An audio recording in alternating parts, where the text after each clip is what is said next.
right here, HVIs, all right, people of interest for coalition forces and for PSF and whatnot. We're gonna start over here on the east side of the village, and sweep to the west side. Okay? West side? Yeah, and go from house to house to house to house, looking for the names. All right. All right. All right, hey, you jump in, you're gonna be part of the security element, all right? Roman. Hey, we're gonna start from the west, from the east side to the west on the north half. Clear from house to house to house to house, all right? Cross-referencing all the HVIs of the list I got. So I want you to set out the outer cordon, and then give me like 2 bites for the inner clearing, right? All right, what we're doing right now is we're gonna clear, obviously, from this east side to the west side of the village right here. Cross-reference any HVIs that we have on this op today. We're down here at the Hammer complex where there's been multiple sightings of AQI, and it's been known to be an AQI hotbed and inhabited by them. Are you ready? Yeah. All right. You guys coming with us? All right, Ron. Fine, take care of it.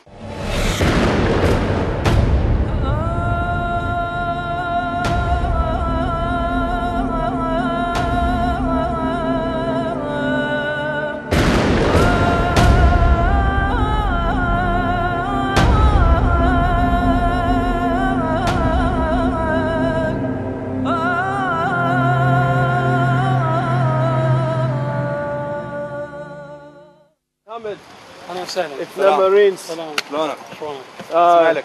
مترجم Alex. أهلا وسهلا بك. Right now I'm just gonna go ahead and ask him about these names here if they see anything funny. Tactical question people. أنا أسألك شوية أكمل من سؤال هيك. تفضل. نتحدث في موضوع الناس. I need all the male people who live here to come outside. بدنا كل الرجال والنساء يخرجوا لبرا. He can leave one man with the women if he wants. بإمكانك إنك تترك رجل مع النساء إذا بتحب. لا ما هي مش حرمتي ماكو بالسبب. All right. Okay. Thank you. All right. Earlier today, we went up to the Hummer complex and checked out a crazy bunker. It looked like an old AQI hotspot where there might have been some people who lived there before, tortured some people. Gigantic vault where they might have had a huge stockpile of weapons and whatnot. And we're just continuing on with the mission, going south, asking these villagers if they see anything in this vicinity. Shukran. Here we go. Hey, if you want to go ahead and talk to him after I leave, I'm just going to sweep across. Yeah, that's what I plan on doing. Just want you to clear before I go in and chit chat. Romeo!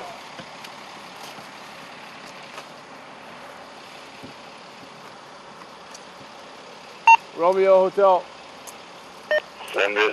Hey, let's go. Let's move east to west to the next house. So let's clear it out, sweep it out, make sure there's nothing crazy going on. Eventually, we're going to pull all the male occupants out of the house so they can reference all the names. All right. Is Alex coming with us? He can come with me. He can stay with you. It's up to you. No, because I'm going to stay with you. So. Yeah, he's coming with us. Alex! This lieutenant wants to ask us some questions and whatnot. All right, we've been trying to do operations with the PSF, but they're doing a good job. They can't read and write, so we have to do all their literacy stuff for them. Hey, go ahead and start pushing up. Next house, outer cordon it off. All right, get a couple guys to go clear it up on the inside. Rogers Group, Doc.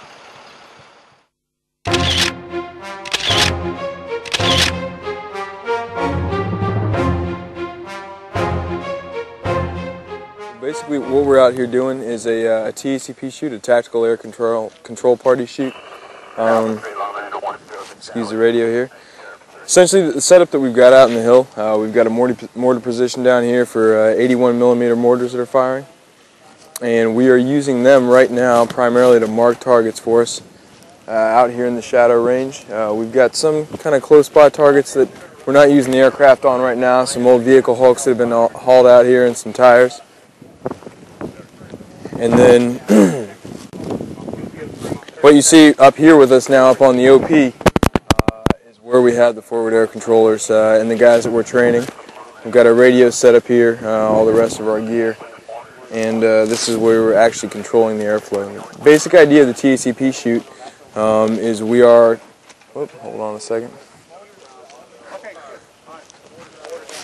Got her? One more.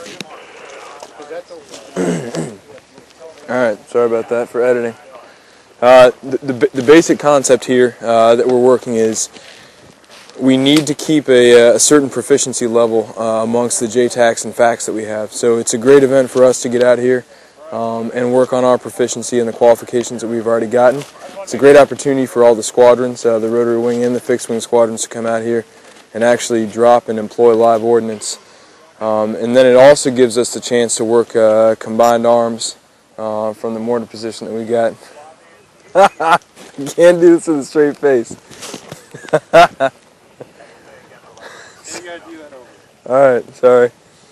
Alright, here, let's take a look at these guys coming in right now. We got a section of skids that's coming in with the Cobra up front being followed by the Huey.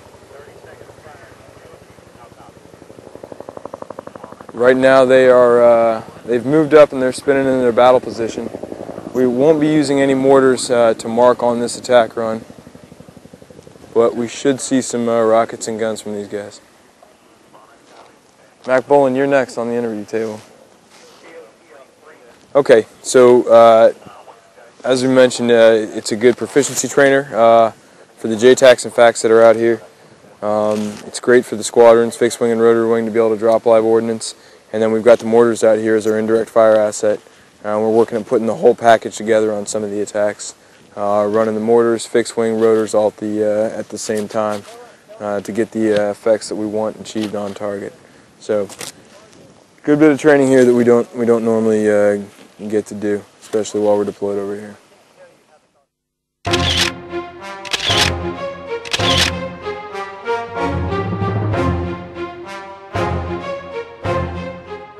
Today we're doing a joint effort. It's called an RBO, which is a badging operation. Doing a joint effort with U.S. Marines, a couple Army soldiers, Intel soldiers, and then 8 IP.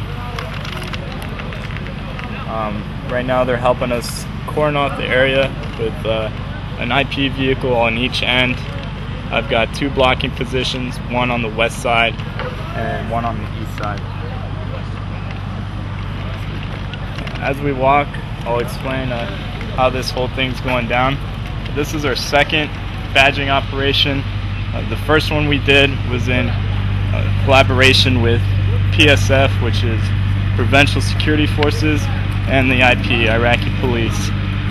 Today we're just doing this effort with the IP since we're inside the city, and typically the PSF only work outside the city. As you can see, had a pretty good turnout today. We're already working on our about 150 to our 200 mark. Only males are coming in. We were trying to get females to come in and get badged. The city council advised against it. So today we're just going to focus on males. The whole point of today is to issue out badges to Iraqi males inside fairs, so they can travel with some ease going in between borders. Right now there's 5 ECPs outside Fallujah. Each ECP requires each person to have a badge. Also, when we stop and question certain individuals, the first thing we ask is to see their badge. If we have a badging computer on site, we scan it, and it's an easy way to track individuals, to see if they've been detained before, when's the last time they were detained, if they've been released recently. It's equivalent to our passports and our state IDs back in the United States. As you can see, there's huge demand for it. The Iraqi people want it. We want to help them, so everybody wins in this situation.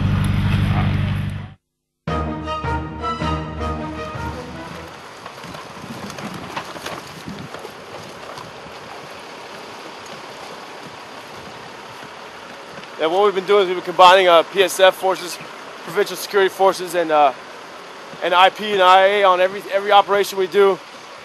It's been turned out pretty good for us. They know what's going on better than we do, so it helps out. I definitely have to say that the IA and the PSF are doing an outstanding job. IP are definitely learning a lot, but they're more little bit less strict on discipline, so that gives us a little bit of a problem.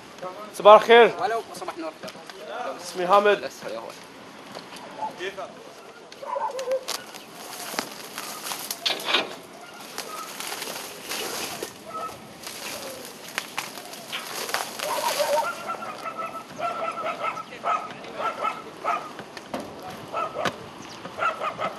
Hey Devor, check out the outer little mini buildings.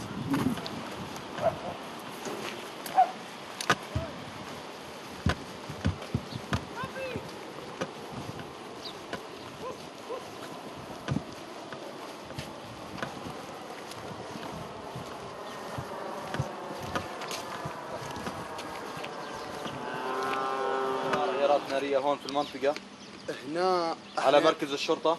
نعم صار 2 months ago? أنا كنت موجود هناك.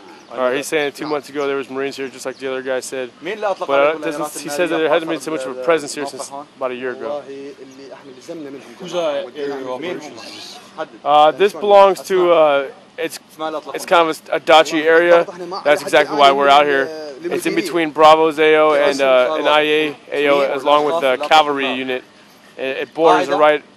I think the insurgency knows that it's kind of a soft spot for us, for everyone to tackle. So, That's how important it is to come out. yeah, that's the reason why the operation was kicked off out here. We've had multiple complaints coming from the Hamra complex, the chemical complex that we were just at, and a lot of reconnaissance done. Everything pointing over here as one of the last strongholds or holding points for any AQI personnel. And oftentimes, like I said before, you'll have ISF combined with AQI elements, cousins or uncles or something like that, and it does tend to be a big problem because people are not as cooperative as you'd like them to be. Yeah, currently in the billet that I'm sitting, I'm one of the assistant air officers at the regiment. So our job is mainly administrative in nature. We take the requests for air support from all the battalions, and then we're in charge of essentially helping them get the air that they need when they need it. As the billet that I held before that on my MOS as a pilot, I've done one tour over here. I was flying out of Al-Assad about a year and a half ago. So I have seen kind of all this lay down from above. A bit of a different perspective here on the ground this time. Alright, these guys should be getting ready to come in for their attack once they spin around once more. We've just shot a mortar round out for the mark.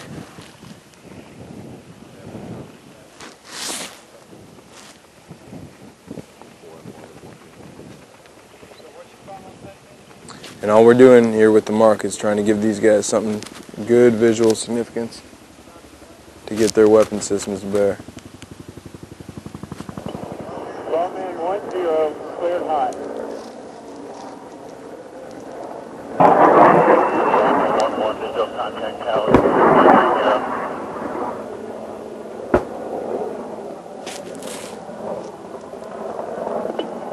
Lawman 1-1, cleared hot.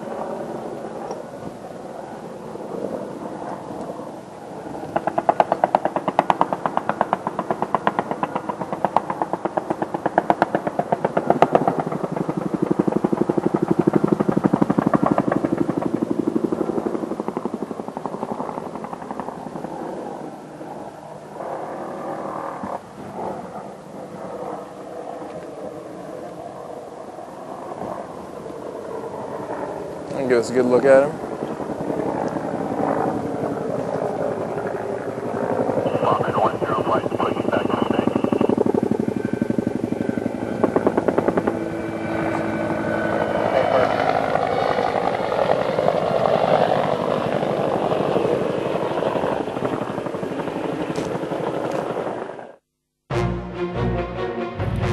Security is obviously the main priority on my mind. Recently we had a suicide bomber that attacked the hospital, which is right on the north end of Ferris. Luckily, no civilians were killed. The only KIA was the suicide bomber herself. 5 individuals were seriously wounded though. So today we've amped up our security with several MRAPs and a 7-ton at a blocking position on the east side. I've got barbed wire limiting movement for these individuals. They're all leading up to our personal search area, which is, again, a joint effort between the Iraqi police and my Marines. We always let the IP have the lead on these kind of operations. We're here simply to provide overwatch for them, literally and figuratively. Literally in the sense of I've got a GBOS camera about 500 meters to our south covering this entire area. Figuratively, just having my Marines work on TTPs, techniques, tactics, and procedures on how they should search individuals, how to cordon off an area, pretty much just teaching them down and dirty police work with infantry perspective as well. Over here we have our lead man from the IP, which is Lieutenant Shocker. Worked with him a couple times in the past. To the left, next to the gate, is the headmaster, as they call him, equivalent to our principals back in the United States. It's the headmaster, Omar. He was kind enough to allow us to hold this badging operation at his school. His school is comprised of about 600 to 650 all-male teenagers, and works very similar to an American high school, except that they go an extra year. That last year they do what's called a baccalaureate, and they study up for anywhere from 4 to 6 months to pass this test. As you can see in the line, it's mostly high school teenagers from the school wanting these badges. Since they're in school all the time, they don't always have the opportunity to come out to our other remote badging operations. So this was a perfect opportunity for them to do it. A perfect spot for us, since we have an OP fairs just on the back end of the school. Not only do we already have a good working relationship between myself and the principal, just working in the past, but this is just another step in the right direction to continued our positive relationship between the Iraqi people and U.S. Marines. 3 or 4 years ago, people would have never guessed that we would be able to accomplish such a feat as we're doing today.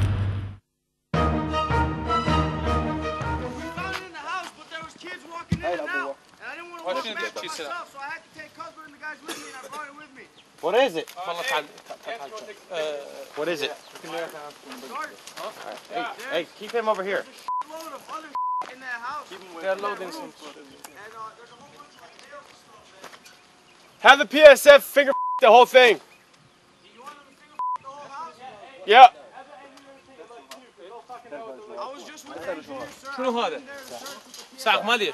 You know what is this? Yeah? 1 ton. Because when Hey, him take control or there. him Get the PSF or me finger everything. step on it, After we يعني أول ما translate. يحط it blows up. رجلي ولا رجله ولا رجل هذا يحطه على الصاعق هذا فورا ايش؟ يقتلنا.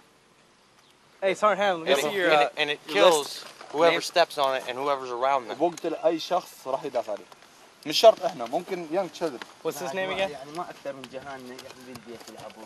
I'm gonna go check this shit out over here. Hey, Camel, stay with Alpha 1.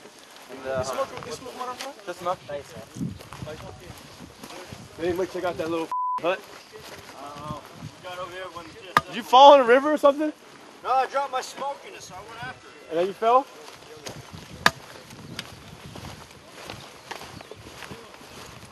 Who's got the stick?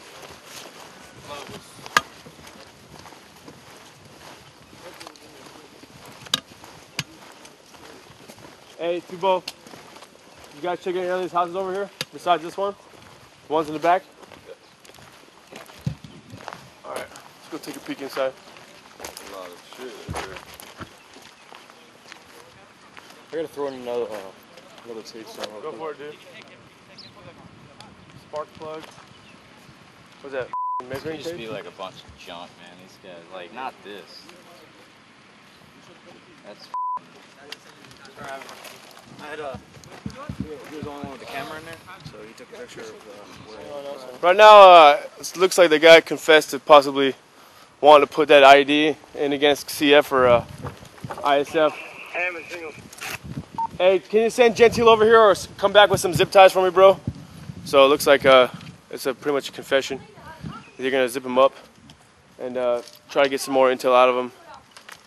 We found, like I said, we found a landmine, what else we find? Spark plugs, wires, yada yada yada. This guy's been sweating bullets all morning. What are they gonna? Do any of you guys have detainee packets? Yeah.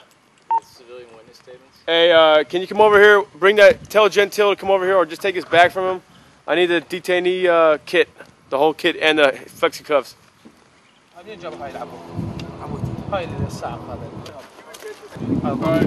now, that thought it was UXL turned out to be a PKC drum. It looked all rusty and didn't want to take the chance.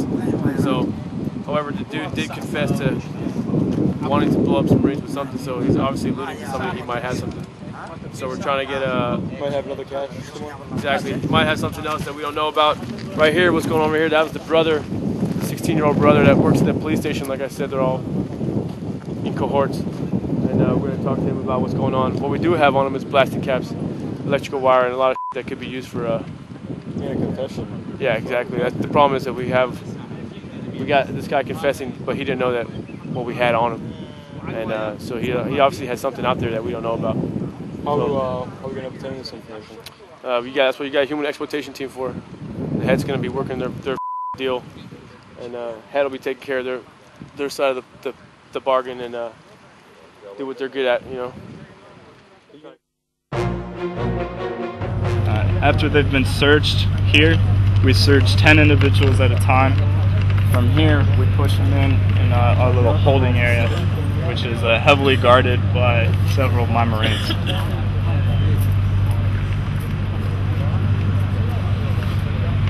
We've got the area cordoned off fairly well. We've got an MRAP on the western side. This is the only entry point for these individuals. As you can see, I've got several guards allowing traffic to come in and out.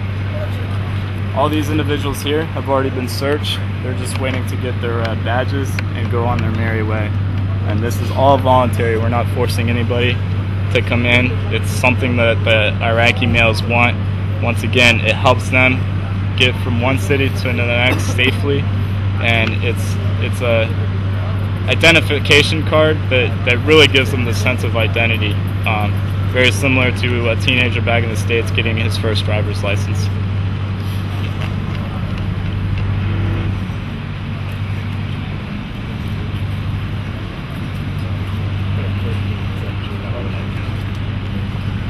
Here, got my platoon sergeant, Staff Sergeant Williams. He's holding down the fort here, overseeing security, making sure that everybody that comes in the building has been searched, that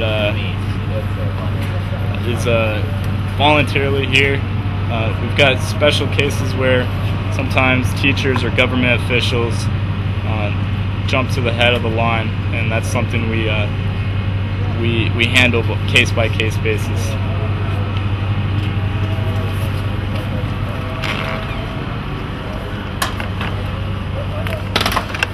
On the inside here, they come in. This is a waiting area, very similar to an American-style DMV. But once again, by this point, they've been searched on the outside of the wire. They've been deliberately searched by both IPs and Marines inside the wire, and then they wait here. Usually the wait's about 30 minutes. We only have 3 badging computers, and as you can tell from the line, there's a high demand. That's the only downfall from these operations, is that it does take a while to get people processed through. But for the most part, everybody's very patient, and they just wait their turn. I've got 3 Marines working on badging computers.